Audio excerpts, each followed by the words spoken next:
नमस्कार साथियों, good evening. कैसे हैं आप लोग? उम्मीद करती हूँ आप सब बहुत अच्छे होंगे और अच्छे से प्रिपरेशन कर रहे होंगे। आप सभी को पता है कि हम हिमालयन हिंदी एकेडमी के माध्यम से यूजीसी नेट जीआरएफ एग्ज़ाम की प्रिपरेशन कर रहे हैं, जिसमें special UGC net paper first हमारा टारगेट है कि पेपर फर्स्ट में अच्छा स्कोर करें। तो बहुत सारे साथी हमारी क्लासेस को विजिट करते हैं और उनको हेल्प भी मिल रही है। आई होप आगे जो एग्ज़ाम आएगा वहाँ पर आपको इन क्लासेस से क्वेश्चन भी देखने को मिलेंगे। Okay, my target 75 plus score हो आपका पेपर फर्स्ट में, ठीक है। तो इसके लिए मेहनत करनी पड़ेगी, तो बने रहिए हमारे साथ इन क्लासेस के माध्यम से। टीचिंग एप्टीट्यूड की 5 क्लास दे दी हैं जो प्लेलिस्ट बनी है, और यूनिट 2 रिसर्च एप्टीट्यूड की दूसरी क्लास है। पहली क्लास जो है हमारी साथियों, उसमें हमने सिलेबस को देखा है कि हमें रिसर्च में पढ़ना क्या क्या है। एक बार अगर आप ये देख लेंगे ना कि आपको पढ़ना क्या है साथियों, तो आप फिर उन चीज़ों पर फोकस नहीं करेंगे जो नहीं पढ़ना है, उन्हीं पर करेंगे जो पढ़ने हैं, जिनसे आपको सफलता मिलनी है। और सफलता के लिए सबसे ज़रूरी चीज़ जो है वो ये है कि आपको पढ़ना क्या है। अगर आप किसी एग्ज़ाम को प्रिपेयर कर रहे हैं, किसी एग्ज़ाम में सफलता हासिल करना चाहते हैं, तो आपको सबसे पहले ये पता होना चाहिए कि हमें पढ़ना क्या है। ओके, अगर आपको ये चीज़ पता है ना साथियों, तो आप सही वे में काम करेंगे। तो हमारा जो टारगेट है उसी के अकॉर्डिंग हम चल रहे हैं कि आप सभी को बेस्ट से बेस्ट क्लासेस प्रोवाइड कराई जाएं और टू द पॉइंट चीज़ें प्रोवाइड कराई जाएं, ठीक है। तो चलिए बढ़ते हैं आगे। आज की क्लास में हम पढ़ने वाले हैं यूनिट 2 रिसर्च एप्टीट्यूड। और रिसर्च एप्टीट्यूड कल की क्लास में भी हमने पढ़ा है, जो शोध है उसका अर्थ क्या होता है, और वहाँ से प्रश्न भी बनते हैं, ठीक है साथियों। क्लास पसंद आए तो प्लीज़ कमेंट बॉक्स में ज़रूर बताइएगा कि आपको हमारी क्लासेस कैसी लगती हैं।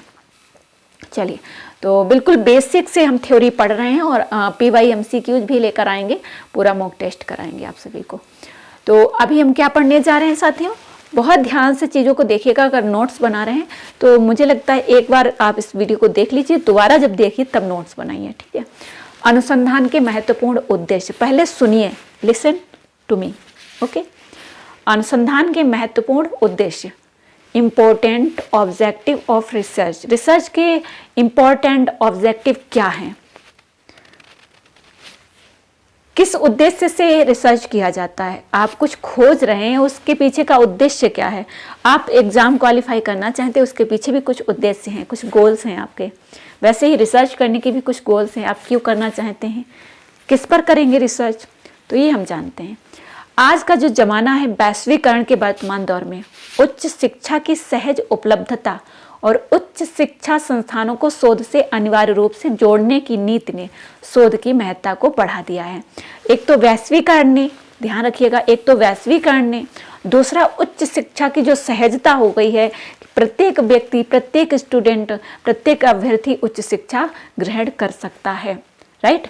सहज उपलब्धता और उच्च शिक्षा संस्थानों को शोध से अनिवार्य रूप से जोड़ने की नीति ने शोध की महत्ता को बढ़ा दिया है। जैसे अभी आप नेट जीआरएफ की तैयारी कर रहे हैं, किस लिए कि जीआरएफ करेंगे, रिसर्च करेंगे, राइट। मेन उद्देश्य है रिसर्च करेंगे, PhD करेंगे। उद्देश्य कुछ और भी है, आपको असिस्टेंट प्रोफेसर बनना है, राइट। ठीक है, क्लियर हो गया। ये वैश्वीकरण, ध्यान रखिएगा, वैश्वीकरण के वर्तमान दौर में उच्च शिक्षा की सहज उपलब्धता और शिक्षा संस्थानों को शोध से अनिवार्य रूप से जोड़ने की नीति ने शोध की महत्ता को बढ़ा दिया है। आज जो शैक्षिक शोध का क्षेत्र विस्तृत और सघन हुआ है, अनुसंधान के एक या अधिक उद्देश्य हो सकते हैं। कोई रिसर्च कर रहा है, उसके कई सारे उद्देश्य हो सकते हैं। ऐसा नहीं कि एक उद्देश्य लेकर वो रिसर्च कर रहा है, ठीक है। कोई एक उद्देश्य लेकर वो रिसर्च नहीं कर रहा है, ठीक है। चलिए अब हम देख लेते हैं, ये मोस्ट इंपॉर्टेंट है, इसको आप नोट कर लीजिएगा। किसी नई घटना से परिचित होना या किसी क्षेत्र में नई अंतर्दृष्टि का विकास करना। आपको नया उसमें कुछ सोचना है, कुछ और बेहतर करना है, ठीक है, वो होगा रिसर्च। किसी नई घटना से परिचित होना या किसी क्षेत्र में नई अंतर्दृष्टि का विकास करना, ये आपका उद्देश्य है। दूसरा, वर्तमान ज्ञान का संश्लेषण एवं समीक्षा करना। संश्लेषण है समीक्षा करना, वर्तमान जो ज्ञान है उसमें जो आपको पता है, जो चीज़ें कुछ पता है, उसमें आप उसकी व्याख्या कर रहे हैं, उसकी समीक्षा कर रहे हैं, ठीक है। वर्तमान परिस्थितियों की जांच करना एवं समस्याओं का समाधान करने का प्रयत्न करना। आज जो है आपकी फैमिली में क्या समस्या है, उसका आप कैसे उसको कैसे आप सॉल्व कर सकते हैं, वो भी एक रिसर्च हो जाएगा। सामान्य मुद्दों का विश्लेषण एवं अन्वेषण करना, सामान्य कोई मुद्दा है, कोई टॉपिक है जिस पर आप विश्लेषण कर सकते हैं और शोध कर सकते हैं, रिसर्च कर सकते हैं। एक नई प्रक्रिया या प्रणाली का सृजन करना, आप कुछ नया खोज कर ला सकते हैं, कुछ नई जो है चीज़ें दे सकते हैं, राइट। तो ये इसके मुख्य उद्देश्य हैं, ठीक है, मुख्य उद्देश्य हैं, इनको आप नोट कर लीजिएगा। आई होप बहुत बेसिक से मैं क्लास बता रही हूँ। चलिए, और कुछ मोस्ट इम्पॉर्टेंट बात करनी है आप लोगों से, तो लास्ट तक वीडियो देखिएगा, उसमें हम जो है डिस्कशन करेंगे। शिक्षा की नई नई शाखाओं का जन्म वस्तुतः इसी ज्ञान विस्तार की स्वाभाविक परिणति है। पत्रकारिता, लोक प्रशासन, प्रबंधन आदि कुछ ऐसे विषय हैं जो कार्य क्षेत्र की जरूरतों के आधार पर विकसित हुए हैं। शोधात्मक गतिविधि से न केवल विषयों का विस्तार या समृद्धि होती है, वरन नए नए शैक्षिक अनुशासनों का उद्भव होता है जो अपने विषय क्षेत्र की विशेषज्ञता का प्रतिनिधित्व करते हैं। Okay, right. शिक्षा की नई नई शाखाओं का जन्म वस्तुतः इसी ज्ञान विस्तार की स्वाभाविक परिणति है। पत्रकारिता, लोक प्रशासन, प्रबंधन आदि कुछ ऐसे विषय हैं जिनके आधार पर चीजें विकसित की जाती हैं, ठीक है। चलिए, वैश्वीकरण मैन है। फिर आप देखेंगे वैश्वीकरण और सूचना प्रौद्योगिकी। वैश्वीकरण क्या है? पूरा विश्व एक साथ जिस काम को कर रहा है, ठीक है, सभी भाग ले, पूरा विश्व, अन्य अन्य देश जो है भाग ले रहे हैं जिस कार्य में, वैश्वीकरण। और सूचना प्रौद्योगिकी के विस्तार ने पूरी दुनिया के ज्ञान तंत्र की सीमाओं को खोल दिया है। इससे प्रत्येक अध्ययन का विषय स्वयं किसको समृद्ध करने की स्थिति में है, स्वयं को समृद्ध करे। ऐसे वातावरण में शोध के माध्यम से प्रत्येक शैक्षिक अनुशासन परस्पर संवाद की प्रक्रिया में है। फलतः अंतरानुशासनात्मक अनुसंधान, इंटरडिस्क्रिप्लिनरी रिसर्च, अनुशासनात्मक रिसर्च का महत्व बढ़ा है। अंतर अनुशासनात्मक, ठीक है, जो रिसर्च उसका महत्व बढ़ा है। इससे विभिन्न शैक्षिक विषयों का परस्पर आदान प्रदान संभव हुआ है। पाश्चात्य शोध परंपरा विशेषज्ञता, स्पेशलाइजेशन आधारित है। ज्ञान मार्ग में आगे बढ़ता हुआ शोधार्थी अपने विशेष क्षेत्र में विशेषज्ञता और पुनः अति विशेषज्ञता, सुपर स्पेशलाइजेशन प्राप्त करने हेतु तो प्रयासरत रहता है, ठीक है। तो ये था हमारा आज का टॉपिक, जिसमें हमने पढ़ा है शोध के उद्देश्य क्या है। नेक्स्ट हमारी जो क्लास आएगी उसमें शोध की विशेषता पढ़ेंगे, ठीक है। शोध की विशेषता क्या है, मोस्ट इम्पोर्टेंट प्रश्न बनते हैं, ठीक है।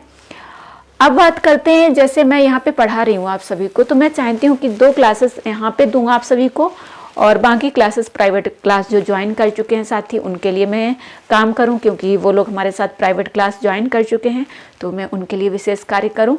और बाकी यहाँ पे मैं रिकॉर्डिंग क्लासेस दे रही हूँ, मैथ, रीजनिंग की। मैंने प्रॉफिट एंड लॉस का क्लास कराया है, उसको आप लोग देख सकते हैं। और साथ ही टेलीग्राम चैनल है जहाँ पे आपको यूथ कंपटीशन और KVS मैदान की पुस्तक का PDF बिल्कुल फ्री मिल रहा है।